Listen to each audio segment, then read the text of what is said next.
Hello, and welcome again to everyone who decided to attend our conference. My name is Istvan, and I'm happy to be here today. The title of my talk today is Putting Away Childish Things, and while exploring this topic more in depth, I would like to touch on many different topics connected to it.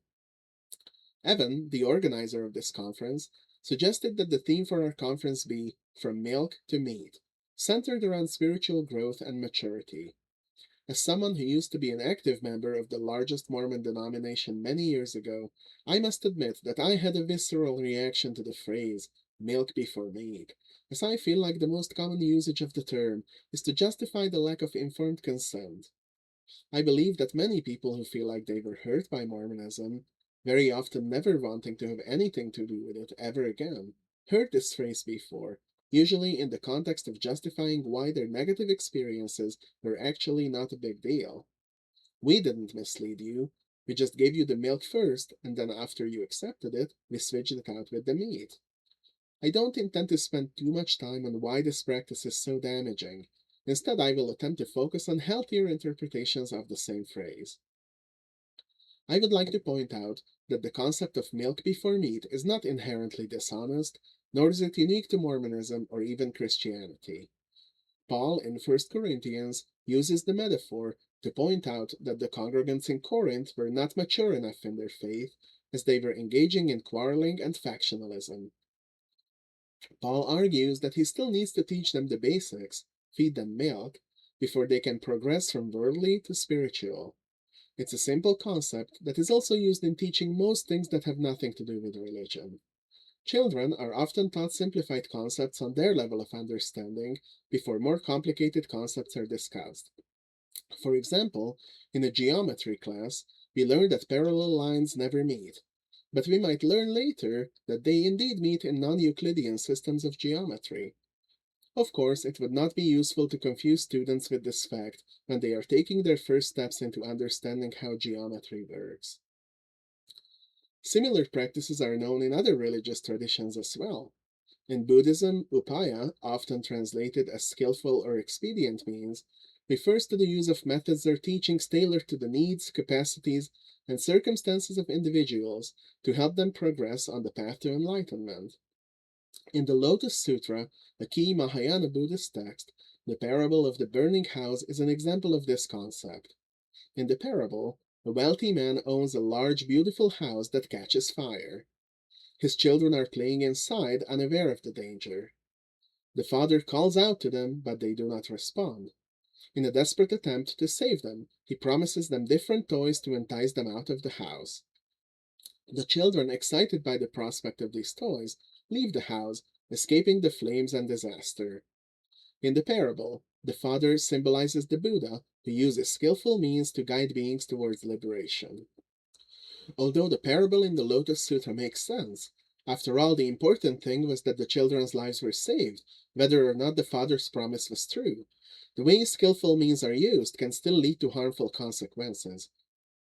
In the parable, the father was facing something provable and unfalsifiable, a burning house. Telling a harmless lie to save lives is easily forgivable. I am less inclined to be so permissive when I am facing religious dogma. When a priest or religious leader makes a claim that they themselves do not believe to be true, but they hope that it will result in me preemptively accepting things that they do believe to be true, on what basis do they claim to be the arbiters of what is truth and what isn't?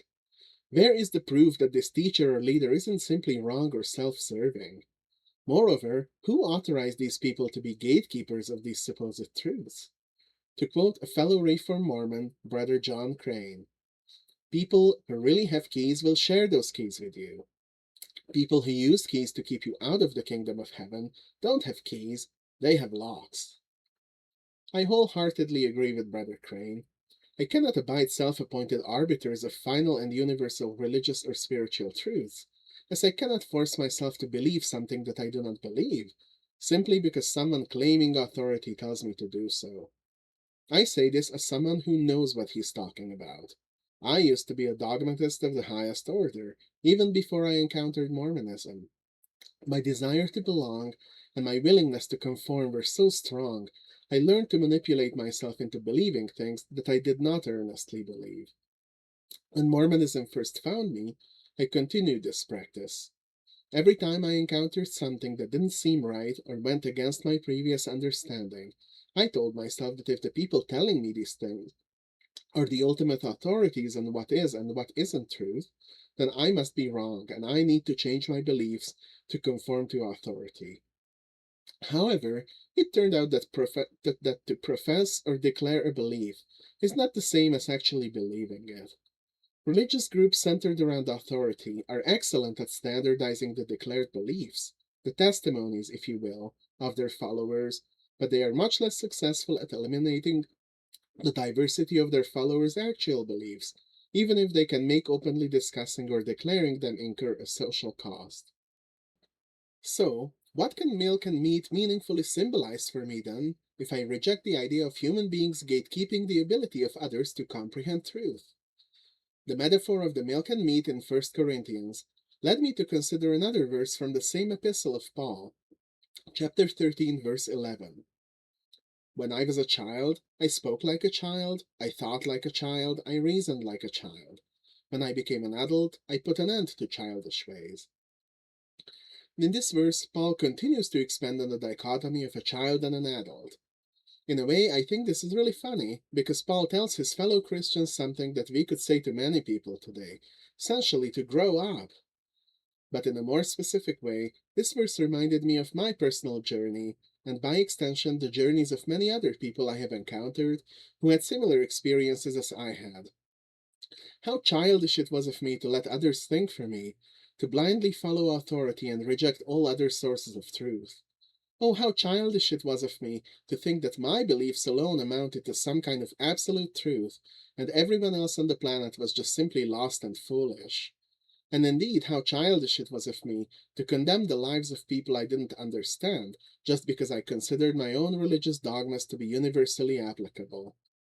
Of course, I would like to make it clear that I have no intention of generalizing all people within organized religious movements, such as the one I used to participate in, as childish or immature.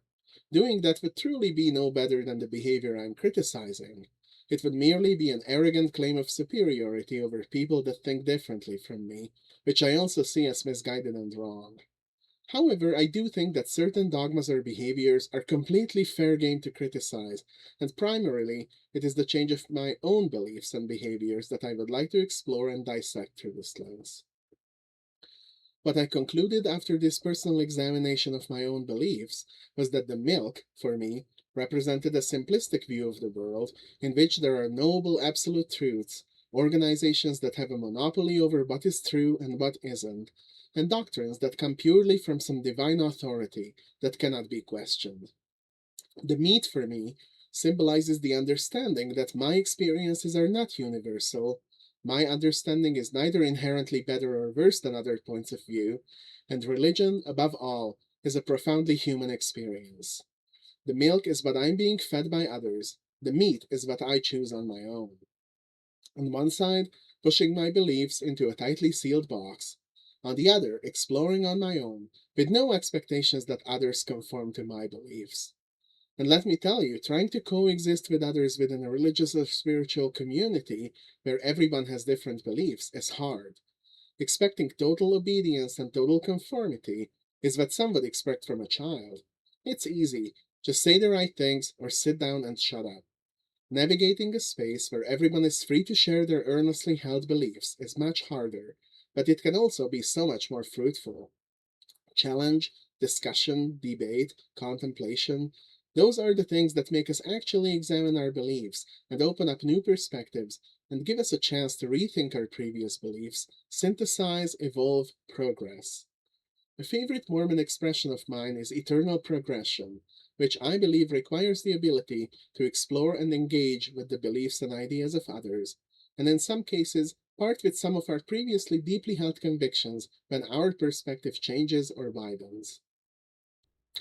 Community of Christ, the largest Josephite branch of Mormonism, has a concept they call faithful disagreement. Although it is not identical to the anarcho-spirituality that is typical of Reformed Mormonism, nevertheless I strongly respect the concept. As they put it, this concept is all about how someone might have a different opinion on certain church policies, beliefs, or directions, yet still deeply cares about and supports the overall mission and values of our community. When someone disagrees in this way, they are not only allowed but encouraged to share their perspective. The goal isn't to point fingers or label anyone as unfaithful. It's about enriching our collective understanding and response to divine guidance, making our community stronger and more united in our shared purpose. While I am not an active member of any church that mandates policies or directions, I fully support the idea of focusing on the values and common goals of our community, rather than theological or doctrinal purity. One of my favorite things about Mormonism is how flexible and how teleological it can be, although sadly this isn't always reflected in practice. By teleological, I mean a type of ethics characterized by focusing on outcomes rather than deontological ethics, meaning a strict adherence to specific rules or obligations. Now, this may come as a surprise to some people who might have had a completely different experience with Mormonism, and I agree. When churches become hierarchical and dogmatic, they tend to lean more deontological to keep group cohesion and minimize dissent. Still, I believe that Mormonism has many teleological elements at its core. Community of Christ's faithful disagreement policy is a good example of this, putting goals before doctrine. I believe the Brighamite idea of the Godhead is another great example. The Father, the Son, and the Holy Ghost being three distinct separate beings, but united in purpose and love. Moreover, early Mormon history is often interpreted through the same lens. That it doesn't matter that Joseph Smith was a treasure digger who used seer stones and folk magic to find hidden things, because ultimately these things helped him fulfill divine purposes. As long as the outcome is deemed good, the ways to reach it may be diverse. Now, I am not arguing that people who lean more towards deontological ethics or well defined religious rules are wrong. As someone who struggles with executive function, God knows I appreciate a good and thorough checklist, but I'm also not very good at consistently checking the items off of them. Still, in my personal journey, going from milk to meat meant leaving behind the preoccupation with whether scriptures contain historical truth, or interpreting them as literal and univocal, or belonging to any church organization that holds a hierarchical view of priesthood or revelation. I hold an agnostic view of divinity. I do not see the divine as something that is knowable through any one person's revelations or interpretations. I also identify with non theism, as I do not believe there are omnipotent beings out there who, for example, allow or even inflict major suffering on humanity. But I identify with pantheism as well, seeing all of us as part of some kind of cosmic oneness or unity. I do believe that ultimately, my non theism and pantheism are two sides of the same coin, and I don't see it to be a meaningful endeavor to worry too much about any conflict between the two. The part I did struggle with, however, was the openness to the many different interpretations those in our community have of the divine. Once again, this was one of those areas for me where I required growth in order to be able to accept others. Stepping into a diverse religious space as a somewhat dogmatic non theist, encountering people who were interpreting, worshipping, experiencing, or dealing with the divine in so many different and often conflicting ways, it all seemed crazy and confusing. Deconstructing my previous religious dogmas were easier than breaking out of the confines of my own limited perspective. To use Paul's metaphor once again, my inability to understand other perspectives as valid was another childish thing I had to leave behind. Understanding religion as a profoundly human experience helped a lot with that. I do not believe that any pre existence or afterlife is knowable in this life, but humans are obsessed with identifying meaning for our actions or even our mere existence, and many of us end up latching onto one myth or another that helps us find that meaning. Understanding religion as a profoundly human experience helped a lot with that. I do not believe that any pre existence or afterlife is knowable in this life, but humans are obsessed with identifying meaning for our actions or even our mere existence, and many of us end up latching onto one myth or another that helps us find that meaning. When we share these myths with each other, we may find that the ones meaningful to us helped another human on their journey.